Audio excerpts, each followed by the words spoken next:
Hello, welcome to the weekly series with the Ramchal, and sorry, and the portion is the Emor, and I would like to share with you a few insights about it. ויאמר השם אל משה אמור אל הכהנים בני אהרון ואמרת לכם לנפש לא יטמע בעמיו.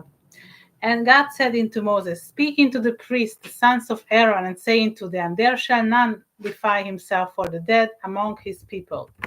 So the parasha begins with a warning, basically, that emphasizing the importance of maintaining the purity of the Kohanim. So the Kohanim, the priests of the temple, have special duties, and accordingly their souls must remain at a higher level and higher and purer level than those that are non-Kohens. One of the most important rules is that the Kohanim must not touch that body. Once the soul departing the body, that is considered, then the body is considered impure, or that in Hebrew that is called tuma. Therefore, Kohanim are not allowed to perform like funeral. This is the same reason. So I would like to mention that the soul consists of three parts: the nefesh, ruach, and neshama. And when the soul leaves the body, the ruach and the neshama departs and returning to the olam neshamot, as we have in the Kohelet, ויושב האפר על הארץ, ושייך הרוח, תשוב אל האלוקים, אשר נתנה. And the dust returned to the earth, this was the spirit returned into the God who gave it. So the third part that remains, that is the nefesh, and that is the lowest level of the soul, most closely connected to the body and the physical conditions of the body. So the text warns that the Kohen should not let his spiritual level be brought down by the nefesh, as this causes the tuma. So the nefesh that remains is causing the tuma, the impurity. However, there's an exception when the Kohen may touch the dead body. So let's see. כי אם לשערו הקרוב אליו, לאמו ולאביו ולבנו ולביתו ולאחיו, except for his kin that near into him, for his mother and for his father and for his son and for the daughter and for his brother. ולאחותו הבתולה הקרובה אליו שלא הייתה לאיש לה יתמה, and for his sister virgin that is near into him that had no husband, for her might he defile himself. So exceptions include close relatives such as the spouse and the parents, the death of the spouse and the parents, and close relatives from special spiritual community. So these what I want to explain that the close relatives of each individual are making this community that of changing, of doing the tikkun of each other. Okay, and therefore he can be attended in such cases that there is no other person to be attended. So this is and their combined efforts, they are helping each other to the soul, to the deceased, easing its journey to join the Olam Neshamot. If there is no one else to participate in the deceased burial, the Shiva ceremonies, it is the Kohen's duty to be involved, even if may lower his spiritual level. However, in the Messianic times, when the new temple will be rebuilt, there will be appropriate solutions for everything to restore even their impurity at that time of the Kohens according to that stage. And there's other topics that I would like to mention. Any external injury may indicate that the soul has come from this spiritual injury. For example, if a child, Chas v'Shalom, is born with a physical defect, it might suggest that in his previous life they did something that now requires them to start and learn from this situation. These are extremely difficult, obvious circumstances that we need to accept them.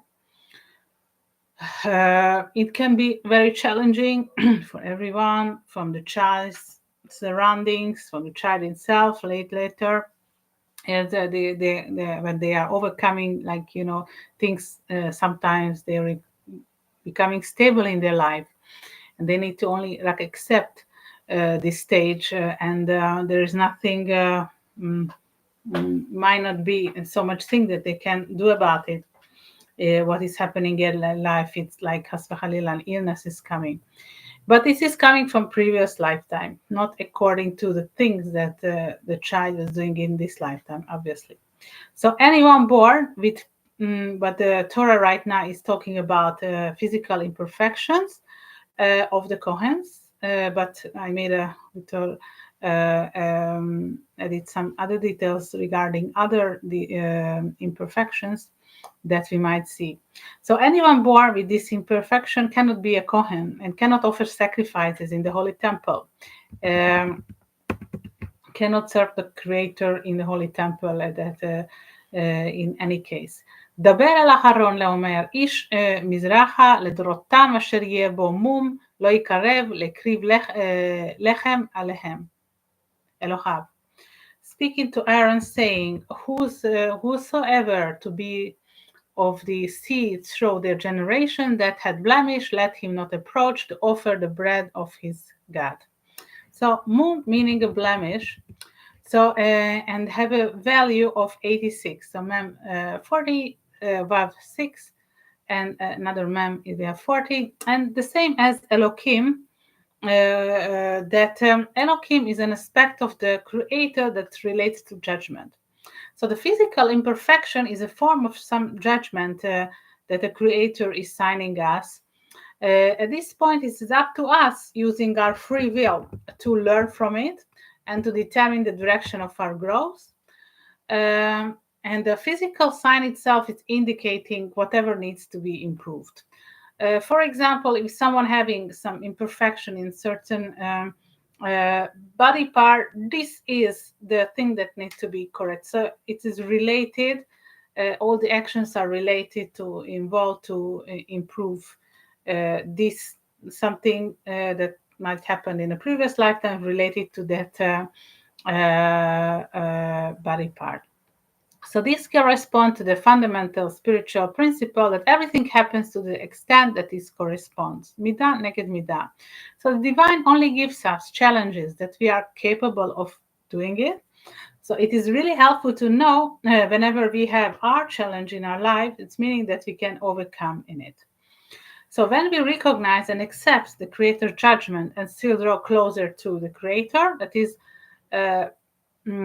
is meaning that we are doing the tshuva process. So the Creator will aid our healing. Okay, so the first very step is the recognition of each of these things. It is already, we made a lot of improvement when we recognize that it is something that we have in our life.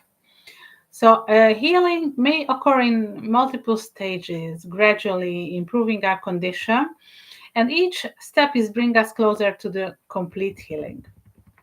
So here we have another topic, Kiddush Hashem. ולא תחללו את שם קדשו ונקדשתי בתוך בני ישראל, אני השם מקדשכם. Ye shall not profane my holy name, but I will be hallowed among the children of Israel. I am the God who hallow you.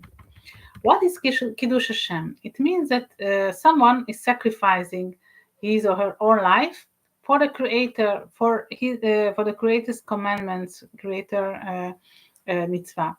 In such a moment, the soul, the neshama, reaches the higher level of purity and contributes to the energy of Shekhinah. So this union generates a tremendous energy at that point. For example, we had Rabbi Akiva that he died for Kiddush Hashem during the Roman times, and he, even though he had immense pain, okay, and while he was dying, he recited the Shema and smiling in his face, and this is how he left the earthly world. So his discipline asked him, okay, on the way, that how could he able be doing it in such a way in his painful dying process? He replied that with the entire life he had waited for this moment to sacrifice his life for the Creator. And because at that point his soul would completely unite with the Creator. So the unification is the reward of doing it. And he knew on consciously like what is this process and what he wanted to achieve. So when he was suffering, he was doing it with love and acceptance. So also this love and acceptance we can implement in our everydays, okay? But even if we have difficulties and we are suffering, we can embrace it and do this love and acceptance feeling, and therefore our soul also could be reaching higher level than before.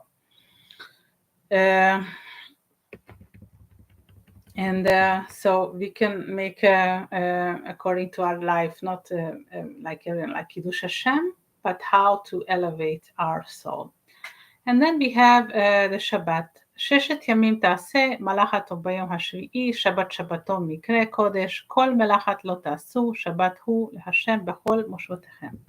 6 days shall work be done, but on the 7th day is Shabbat of the solemn rest, a holy convocation. Ye shall do no manner of work. It is Shabbat unto the God of your dwellings. So Shabbat is the holiest day of the year, when it's forbidden to perform physical work. So this is related to the creation. As the Creator rested on the 7th day after 6 days of creation, that is so the creation itself corresponds to the concept of holiness, Kodesh, and sanctity. So Saturday provides an opportunity to spiritually ascend to the sacred level. So it shouldn't be defined with this physical work. So the rules regarding prohibited work are very much more stricter on Shabbat than other holidays. אלה מועדי השם יקראי קודש, אשר תקראו אותם במועדם.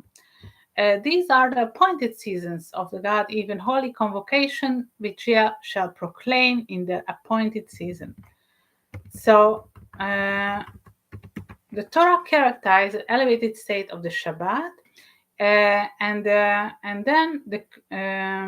and it will be guaranteed by the Creator that whenever His people, the Bnei Israel, the Jewish people, will be able to observe the Shabbat everywhere around the world.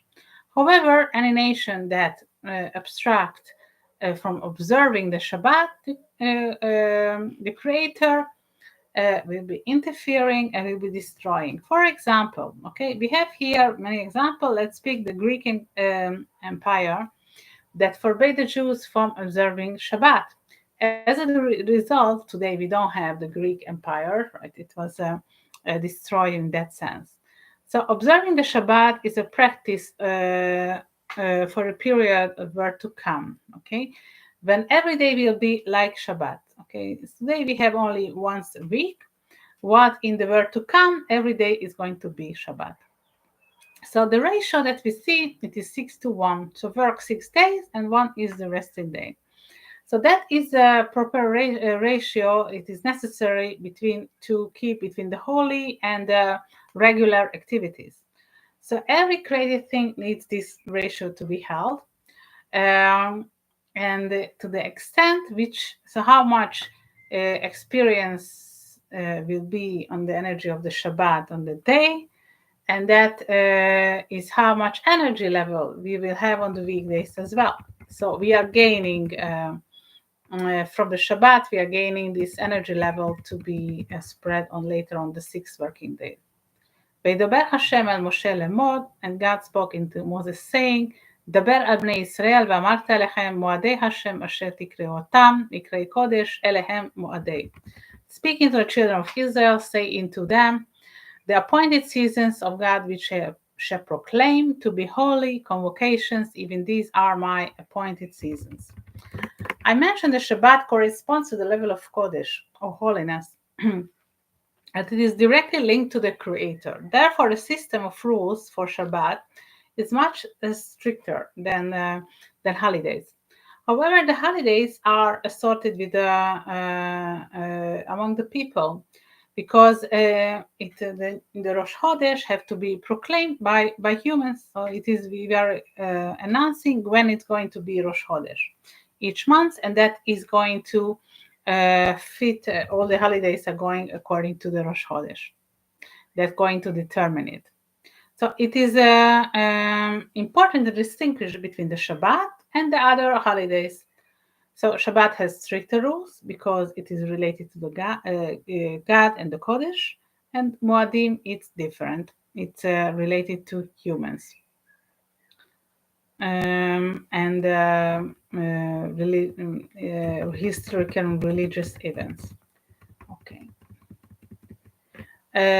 אך ב-15 ליום לחודש השביעי ואספתם את תבואת הארץ, תחגגו את חג השם 7 ימים, ביום הראשון שבתון ביום השמיני שבתון.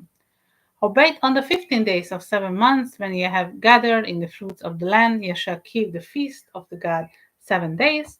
On the first day shall be solemn rest, and on the 8th day shall be solemn rest. So Sukkot is the autumn festival of early harvest, that celebration of the harvest. During Sukkot, the lulav bundle is used, which consists of 4 parts: lulav, aravot, hadassim, ve'etrog. So each represents a different attribute. So etrog is a fruit that both have taste and fragrance. Lulav is the type of date palm branch that has a taste but no fragrance. The hadassim is a myrtle branch with fragrance but have no taste. The aravot willow branch has neither taste nor fragrance.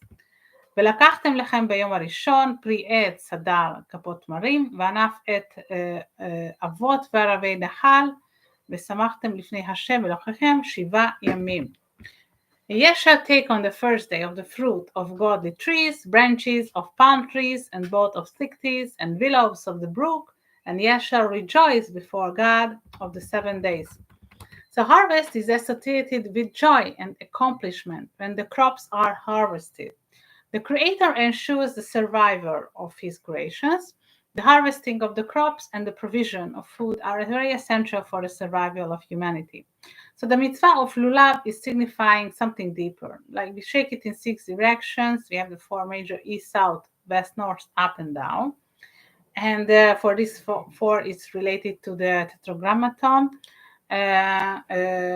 The lulav is the yud, the hadassim